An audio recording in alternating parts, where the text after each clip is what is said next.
complaints tonight from those who say that they worked for Paul Vallas's mayoral campaign and the checks that they received bounced, or they didn't receive any check at all.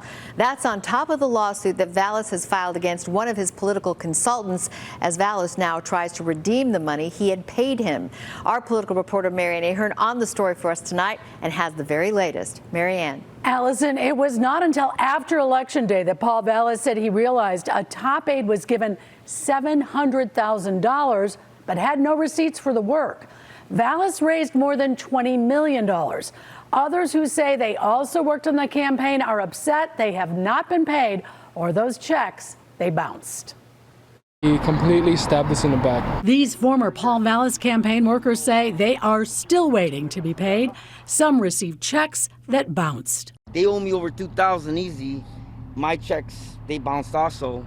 Now I gotta pay for that on my own. When I called to see, if there's gonna be a check here, they says no, everybody that got a check, it bounced. Late last week, Vallas filed a lawsuit against Chima Enya, a longtime friend and political consultant that Vallas relied on to help energize the vote in black communities. Vallas, according to the suit, paid Enya $680,000 that was wrongfully obtained.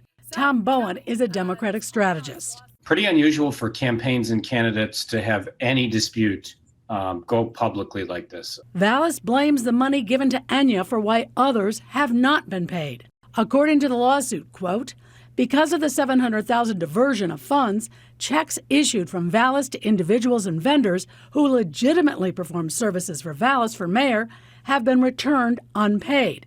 UIC political science professor emeritus Dick Simpson. So I don't see why you can't pay the bills.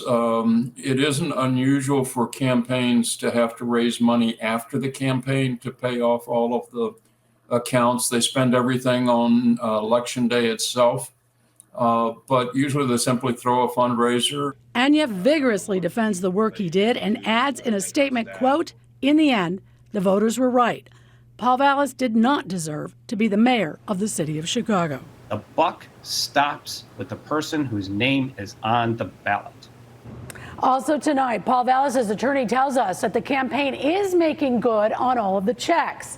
However, those who spoke out just in the last few moments, really, they say there are more than 100 workers who still have not been paid. I know you're going to stay on the story. Expensive running campaign. It is, and we got to keep a better eye on what's going on back and forth. Thank you, Mary Ann.